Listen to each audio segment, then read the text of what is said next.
মা তুমিও না অনেক বোকা মহুয়ারা দুনিয়ার কিপটা তোমাকে একটা শাড়ি এনে দিয়ে বলবেন এই যে আপনার খুশি হওয়ার দ্রব্য। যা যা তুই বেশি বুঝিস না, সেগুলো আমি আগেই কথা বলে ঠিক করে নিব। বিয়ে দুইটা মানুষের জীবনের ব্যাপার, এটা কোনো উদ্দেশ্য হাসিলের জন্য করা কি উচিত?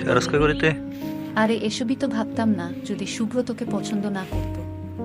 তোর উপর তলার আন্টি বলল তোকে এক দেখাতেই নাকি শুভ্রর হাবুডুবু অবস্থা। হাবুডুবু অবস্থা হলে তো ভালোই ভাগ্যিস তলিয়ে যায়নি আমার মতো। কি কি বললি? মার কথার উত্তর না দিয়ে বেরিয়ে গেল তুলি। মা বেশি ফালাফালি করছে, থাকুক একটু ধাঁধার মধ্যে। বাসার গেট দিয়ে বের হওয়ার সময় জোরে একটা ধাক্কা খেল জহির মামার সাথে। আহারে আম্মাজান কত জানি ব্যথা পেয়েছেন, আমারে মাফ কইরা দিয়েন, আমি আপনারে দেখতে পাইনি। আপনাকে না বলেছি আমাকে আম্মাজান বলবেন না। আপনি তো আমার আপন মামা নন, কোনো সম্পর্কেই মামা নন।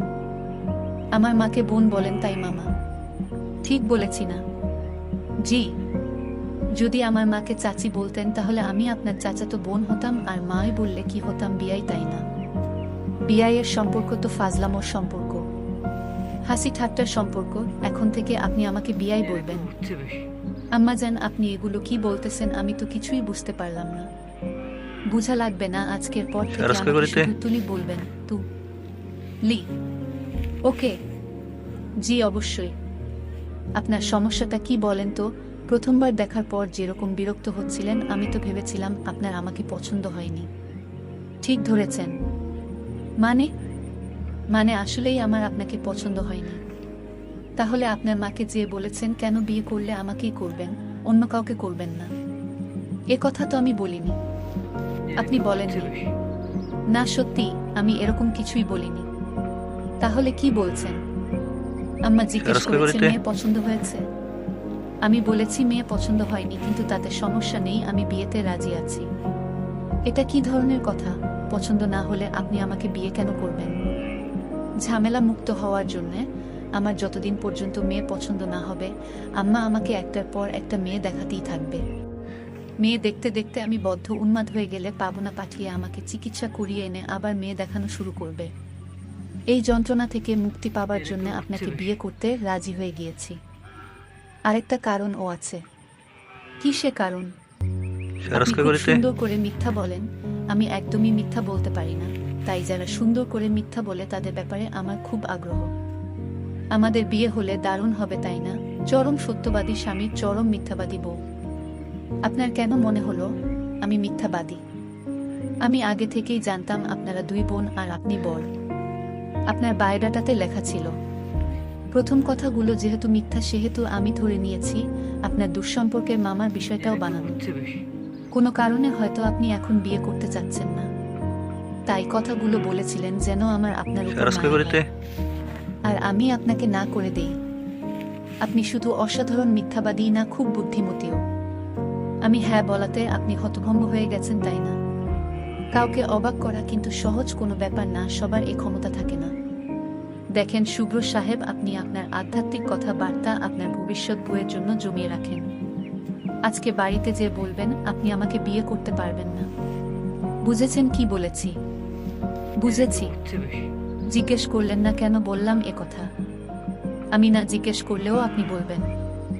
হ্যাঁ বলবো তো বটেই। এক নম্বর কারণ, আমি অন্য কথাগুলো মিথ্যা বললেও এটা মিথ্যা বলিনি যে আমি একজনকে তীব্রভাবে ভালোবাসি। আর দ্বিতীয় কারণ হলো আপনাকে আমার একদমই পছন্দ হয়নি। আপনার মধ্যে একটা পণ্ডিত পণ্ডিত ভাব আছে। মেয়েরা পণ্ডিত নয়, বোকা জামাই পছন্দ করে।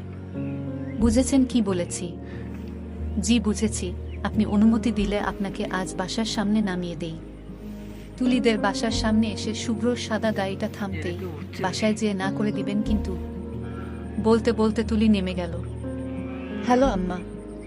হ্যাঁ, এইমাত্র তুলিকে নামিয়ে দিলাম। আম্মা আমার একটা রিকোয়েস্ট রাখবে প্লিজ, বিয়েটা 3 মাস পর না করে একটু তাড়াতাড়ি করা যায় না? তুলির ঘরের পাখাটা খুবই স্লো মোশনে ঘুরছে। শীত গ্রীষ্ম বর্ষা ঋতু যাই হোক না কেন, পাখা ছাড়া ও একদমই ঘুমাতে পারে না। প্রচণ্ড শীতে দুটো লেপ একসাথে নিয়ে হলেও ওর পাখা ছেড়ে ঘুমাতে হবে। কিছুক্ষণ আগে বেশ তাণ্ডব করে ঝড় হয়ে এখন ঝুম বৃষ্টি শুরু হয়েছে। এটাই মৌসুমের প্রথম বৃষ্টি। ঋতুটা বসন্ত হলেও শীত এখনো পুরোপুরি যায়নি। সাধারণত কয়েকদিন টানা ব্যবসা গরমের পরে হঠাৎ একদিন অপরাহ্নে প্রবল গর্জনে গ্রীষ্ম তার আগমনীর জানান দেয় ভয়ঙ্কর সুন্দর কাল বৈশাখীর রূপে। কিন্তু এবারের ঘটনা ভিন্ন। বছরের প্রথম বৃষ্টি শুরু হলো ভোরবেলা থেকে। বৃষ্টির আগে কিছুক্ষণ ঝড়ের তাণ্ডবও চলেছে। সেই শব্দে ঘুম ভেঙেছে তুলির। এমনিতেই সকালে ঠান্ডাটা বেশি লাগে, তার উপর বৃষ্টি শুরু হওয়াতে ভালো রকম শীত করছে। তুলি ওর লেপটাকে আরো ভালো করে পেঁচিয়ে নিল। ঠান্ডা পরিবেশ সাথে বৃষ্টির শব্দ, এমন আবহাওয়ায় শুয়ে থাকার অন্য রকম মজা। ধীরে ধীরে ঘুরতে থাকা পাখার দিকে তাকিয়ে তুলির মনে পড়ে গেল ঠিক 2 বছর আগের এক চৈত্র মাসের কথা। প্রহর শেষের আলোয় রাঙা সেদিন চৈত্র মাস, তোমার চোখে দেখেছিলাম আমার সর্বনাশ।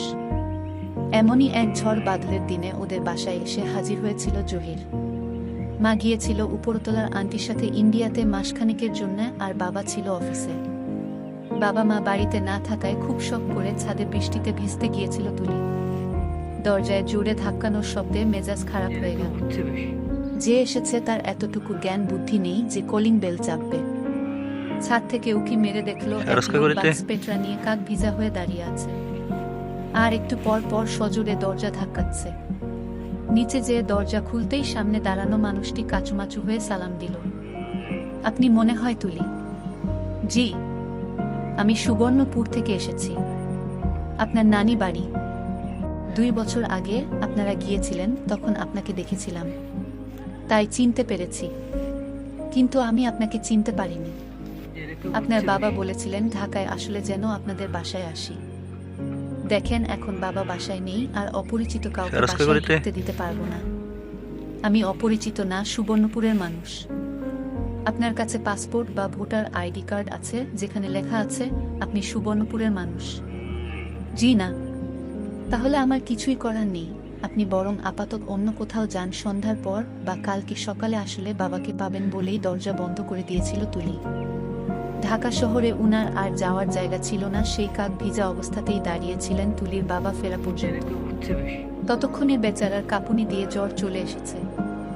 বাবা অফিস থেকে এসে ওনাকে এভাবে দাঁড়িয়ে থাকতে তুলির উপর খুব রাগ করে বললেন, তুলি তাড়াতাড়ি ওকে গেস্ট রুমটা দেখিয়ে দেয় আর কিছু খাবারের ব্যবস্থা করো। খাবারের ট্রেটা নিয়ে রুমে যেয়ে দেখে উনি বিছানার চাদর মুড়ি দিয়ে বসে কাঁপছেন। কি রেখে কি করবে তুলির মাথায় আসছিল না। বাবাকে ডাকতে যেয়ে দেখে বাবা খবরের কাগজ হাতে নিয়ে বসে বসেই ঘুমিয়ে পড়েছে। তুলির খুব অনুশোচনা হচ্ছিল।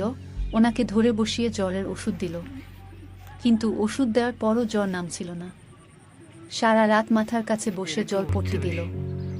সেদিন থেকে টানা 7 দিন এমনই চলল। এর মধ্যে বাবা ডাক্তার এনে দেখিয়েছেন। রক্ত পরীক্ষা করে দেখে টাইফয়েড। অনুশোচনা থেকেই হয়তো লোকটার দিন রাত সেবা করেছে তুলি। 18 দিনের দিন জ্বর ছেড়ে দিল। একদিন জহির শুধু একটা কথাই বলেছে, তুলি আপনি আমাকে চির ঋণী করে ফেলছেন। উনি যখন সুস্থ হয়ে গেলেন তখন ও তুলির মন চাইতো ওনার ঘরে যেতে, ওনার কপালে হাত দিয়ে দেখতে, আবার জ্বর চলে আসেনি তো। কেমন যেন অস্থিরতা শুরু হয়ে গেল। কিন্তু ওই মানুষটা বুঝতেই পারলেন না কোনোদিন। ঋণ শোধ করার কোনো চেষ্টাই করলেন না। আর মাঝখান থেকে হঠাৎ একদিন বলে বসলেন, আমি আপনাকে এখন থেকে আম্মাজান বলে ডাকবো। সম্পর্কে তো আমি আপনার মামা হই। তুলির মনে হয় উনি ভালো করেই বুঝতে পেরেছেন তুলির অবস্থা, আর তাই ওকে ঠেকানোর জন্য এই ট্রিকটা করেছেন। আপা আপা দরজা খোলো। খুবই বিরক্ত হয়ে উঠে দরজা খুলল তুলি। কি হয়েছে? সকাল সকাল চেঁচাচ্ছিস কেন? তুলির ছোট বোন তোয়া। স্বভাবে ওরা 2 বোন উত্তর মেরু আর দক্ষিণ মেরু। তুলির ধারণা তোয়াও জহির মামাকে পাগলের মতো ভালোবাসে। কিন্তু তোয়া খুব চালাক তো, ও এমন ভাব দেখায় যে ও জহির মামাকে একদমই পছন্দ করে না। শোন আপা, তুমি বয়সে আমার থেকে বড় হতে পারো, কিন্তু মাঝে মাঝে তুমি এমন কিছু করে বসো মনে হয় তুমি একেবারে বাচ্চা মেয়ে। আমি আবার কি করলাম? তুমি তোমার হবু বরকে বলেছ কেন যে তুমি জহির মামার প্রেমে তলিয়ে গিয়েছ আর উনি আমার প্রেমে তলিয়ে গেছেন? তুলির মেজাজটা খারাপ হয়ে গেল। এই শুভ্র ছেলেটা তো সুবিধার না, এই কথা আবার বলতে গেল কেন? এটা কি সবাইকে বলার মতো কথা? মনে হয় বিয়ে ভেঙে দেওয়ার জন্য বলেছে। কি কথা বলছো না কেন? নিজেরটা বলেছ ভালো কথা, আমার ব্যাপারে না জেনে কথা বললে কেন? তার মানে তুই ওনার প্রেমে তলিয়ে যাসনি? না, মোটেই না। তোমার জন্য মা ওনাকে এই সকালবেলা ঝড় বৃষ্টির মধ্যে বাসা থেকে বের করে দিল। কথাটা শুনেই তুলির বুকটা ছ্যাঁত করে উঠল। আহারে, বৃষ্টিতে ভিজে না বেচারা আবার আগের মতো অসুস্থ হয়ে যায়। দৌড়ে যেয়ে মাকে ধরল। মা, শুভ্র ওর মাকে মিথ্যা কথা বলে বিয়ে ভেঙে দিয়েছে, আমি এমন কিছুই ওনাকে বলিনি, বিশ্বাস করো। শুভ্র ওর মাকে বলেনি, আমাকে বলেছে। আর এটাও বলেছে তুই যাকেই ভালোবাসিস না কেন তাতে ওর কোনো সমস্যা নেই। মিথ্যা কথা বলেছে। ওর মিথ্যা কথা শুনে তুমি একটা নিরীহ মানুষকে এই ঝড় বৃষ্টির মধ্যে বের করে দিলে। আমাকে তো জিজ্ঞেস করতে পারতে একবার। এখানে জিজ্ঞেস করার কি আছে? সে ছেলে কেন মিথ্যা বলবে? তুই না বললে ওর তো জহিরকে তাই জানার কথা নয়।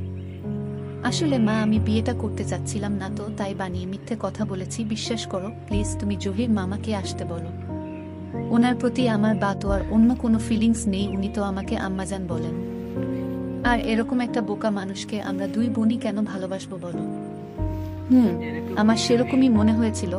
তুই বিয়ে না করার জন্য বানিয়ে বানিয়ে সব বলেছিস। ওকে আমি জহিরকে ফোন দিয়ে আসতে বলেছি। ফোন দেওয়ার কিছুক্ষণ পরেই জহির মামা চলে এসেছেন। মনে হয় উনি কাছাকাছি কোথাও তুলির মার ফোনের অপেক্ষা করছিলেন। প্রায় অনেকক্ষণ মন্ত্রী সাহেবের স্ত্রীর সাথে কথা বলে এসে উচ্ছ্বসিত হয়ে তুলির মা ঘোষণা দিলেন, শুভ্র তুলিকে এতই পছন্দ করেছে যে ও বিয়েতে আর দেরি করতে চাচ্ছে না। ওরা এই শুক্রবারই আসবে কাবিন করতে।